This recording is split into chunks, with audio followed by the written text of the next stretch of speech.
কসবা টিভির পক্ষ থেকে স্বাগতম। কসবা টিভি, হৃদয়ে বাংলা।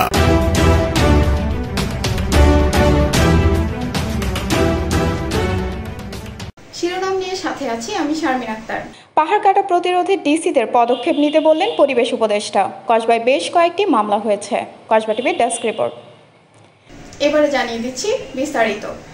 দেশের বিভিন্ন অঞ্চলে অনিয়ন্ত্রিতভাবে পাহাড় ও টিলা কাটার বিরুদ্ধে কার্যকর পদক্ষেপ গ্রহণের জন্য জেলা প্রশাসকদের বিশেষ নির্দেশনা দিয়েছেন পরিবেশ, বন ও জলবায়ু পরিবর্তন মন্ত্রণালয় এবং পানি সম্পদ মন্ত্রণালয়ের উপদেষ্টা সৈয়দা রিজওয়ানা হাসান। মঙ্গলবার গত 24 সেপ্টেম্বর 19 জেলার জেলা প্রশাসকদের সঙ্গে জুম প্ল্যাটফর্মে মতবিনিময় সভায় কথা বলেছেন পরিবেশ উপদেষ্টা, পরিবেশ, বন ও জলবায়ু পরিবর্তন মন্ত্রণালয়ের উপদেষ্টা সৈয়দা রিজওয়ানা হাসান। সভায় উপদেষ্টা আরও বলেন, পাহাড় কাটার ফলে স্থানীয় জনগণের জীবনমানের উপর মারাত্মক প্রভাব পড়ছে। উন্নয়নের নামে পাহাড় কাটা যাবে না। প্রতিটি জেলায় পাহাড়ের তালিকা প্রস্তুত করে পাহাড় কর্তনকারীদের বিরুদ্ধে কঠোর ব্যবস্থা নিতে হবে, যাতে অন্যরা এ থেকে শিক্ষা নিতে পারে। জেলা প্রশাসকরা তাদের অঞ্চলে পাহাড় কাটার বর্তমান পরিস্থিতি তুলে ধরে সরকারি নির্দেশনা অনুযায়ী পদক্ষেপ গ্রহণের প্রতিশ্রুতি দেন। এর পরিপ্রেক্ষিতে কসবা উপজেলা নির্বাহী অফিসার মোহাম্মদ শাহরিয়ার মুক্তার ও সহকারী কমিশনার ভূমি মোহাম্মদ সরওয়ার হোসেন ইদানিং কসবা উপজেলা গোপীনাথপুর ও বায়াক ইউনিয়নের তালিকা করে বেশ কয়েকটি মামলা দায়ের করেছেন। কসবা উপজেলা নির্বাহী অফিসার কসবা টিভিকে বলেন, পাহাড় কাটার সাথে কোনো প্রকার আপোষ করা যাবে না। পৃথিবীর লৌহদণ্ড বলা হয় পাহাড়কে। প্রকৃতির ভারসাম্য রক্ষায় যার গুরুত্বপূর্ণ অবদান রয়েছে, এর উপর ভর করে প্রকৃতি তার ভারসাম্য নিয়ন্ত্রণ করে থাকে। অথচ এক শ্রেণীর ভূমিদস্যুরা নিজেদের স্বার্থ হাসিলে সেই পাহাড়গুলোকে সাবার করছে। সীমান্তবর্তী ব্রাহ্মণবাড়িয়ার কসবা উপজেলায় ছোট বড় মিলিয়ে শতাধিক পাহাড় রয়েছে, তবে সেসব পাহাড়গুলোতেও পড়েছে ভূমি খেকোদের থাবা।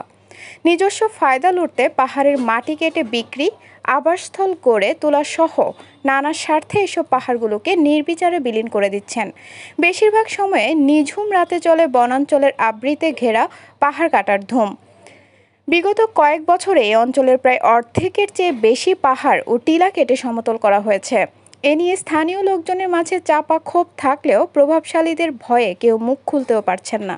প্রভাবশালী মহলটি ক্ষমতার দাপট ও প্রশাসনকে বৃদ্ধাঙ্গুলি দেখিয়ে রাতের আধারে পাহাড়ের মাটি কেটে সাবার করে ফেলছে। ফলে পরিবেশ এবং জীববৈচিত্র্য হুমকির মুখে পড়েছে। যে পাহাড় কাটা বিভিন্ন দিনে যে পরিবেশকে ভারসাম্য রক্ষা করার জন্য আপনারা বেশ পদক্ষেপ নিয়েছেন, আমরা জানি কিছু মামলা হয়েছে। এই পাহাড় কাটা পরিবেশকে ক্ষতি সাধনে যারা ভূমিকা করে তাদের ব্যাপারে কোনো প্রস্তুতি নেবেন কি? হ্যাঁ, অবশ্যই। আমরা আমাদের পরিবেশ সংরক্ষণ আইন যেটা আছে সেটাতে এটা একটা দণ্ডনীয় অপরাধ। আমরা যারা পাহাড় কাটার সাথে জড়িত আছেন, আমরা পূর্বেও মোবাইল কোর্টের মাধ্যমে এবং নিয়মিত মামলা রুজু করেছি। আমরা এখনও যদি কেউ, আমরা গত পরশু একটা অভিযান পরিচালনা করে একটা পাহাড় কাটা বন্ধ করেছি। আমরা চেষ্টা করছি যাতে এটা একদম শূন্যতে নামিয়ে আনা যায়। আমরা যারা পাহাড় কাটার সাথে যারা জড়িত থাকবেন সবার বিরুদ্ধে আমরা আইন ব্যবস্থা গ্রহণ করব। ধন্যবাদ। এতক্ষণ ধরে কসবা টিভির সাথে থাকার জন্য আপনাদের ধন্যবাদ। কসবা টিভিকে লাইক, শেয়ার এবং সাবস্ক্রাইব করে পাশে থাকুন। আল্লাহ হাফেজ।